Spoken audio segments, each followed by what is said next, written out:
Hello friend, स्वागत है आपका आपके अपने यूट्यूब चैनल बीर बिल्ड हाउसिंग में एक और नए वीडियो लेक्चर साथ। मैं इंजीनियर वीरेंद्र विश्वकर्मा आज आपसे बात करने वाला हूं कॉलम के बारे में, जो सामान्य बातें होती है। वैसे कॉलम के बारे में हम बहुत सारे वीडियो बना चुके हैं, लेकिन फिर भी आज जो है सामान्य बातें हैं जो कि हमें ध्यान रखना चाहिए।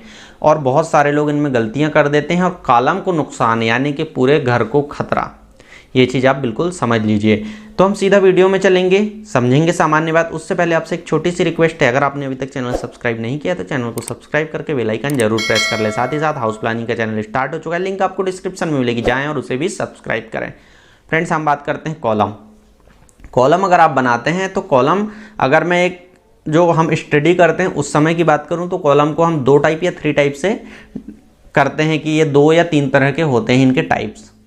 अब ये शॉर्ट कॉलम, लॉन्ग कॉलम और इंटरमीडिएट कॉलम, कुछ जगह शॉर्ट और लॉन्ग दिखाता है। अब इनमें जो हम बनाते हैं ये एक तो हो सकता है स्क्वायर या रेक्टेंगल, और एक हो सकता है इसमें हमारा सर्कुलर।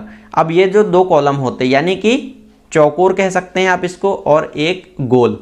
अब देखिए मिनिमम जो है, हम अगर मान लीजिए चौकोर बना रहे हैं तो इसमें 4 नंबर की सरिया डालना चाहिए, यानी कि 4 सरिया डालना चाहिए। अब देखिए जो 4 सरिया है हमारा वो 12 mm से कम के बिल्कुल ना हो। 12 mm से कम के अगर हैं तो दिक्कत है, कुछ जगह 10 के भी यूज़ कर लेते हैं जो कि बहुत ज़्यादा गलत है। अगर मान लीजिए आपका सर्कुलर है यानी कि गोल है तो उसमें 6 सरिया बिल्कुल आपको यूज़ करना चाहिए मिनिमम, कम से कम, और वो 12 mm से कम के यूज़ नहीं करना चाहिए। अब इसके बाद जो हम मान लीजिए इसमें रेनफोर्समेंट डाल दिए, अब हम जो ग्रेड का उपयोग कर रहे हैं यानी कि यूज़ कर रहे हैं हम तो M20 ग्रेड यानी 1.5-3 से कम रेशो का मटेरियल आपको यूज़ नहीं करना चाहिए।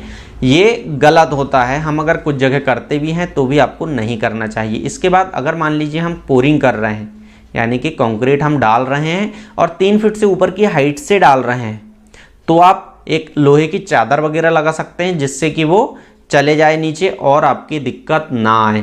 इसके बाद नेक्स्ट जो पॉइंट है हमारा ओवरलैपिंग। मान लीजिए एक सरिया हमारा जा रहा है और दूसरा सरिया वहाँ पर एंड हो चुका है, हमको नेक्स्ट सरिया जोड़ना है।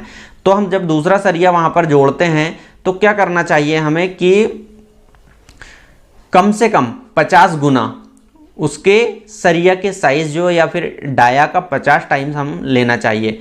कैसे ले सकते हैं हम? देखिए मान लीजिए आपका 12 mm का सरिया है तो 12 mm का सरिया यानी कि 12 × 50 टाइम्स, यानी कि वो 600 मीटर हमारा 600 mm का आ जाएगा, 600 mm आ जाएगा।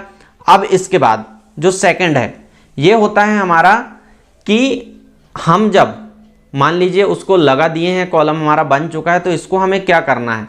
कॉलम को हमें करना है कि जब हम डीसेटरिंग करते हैं तो 24 घंटे के बाद ही करें, उससे पहले बिल्कुल ना करें डीसेटरिंग अगर आप कर रहे हैं तो।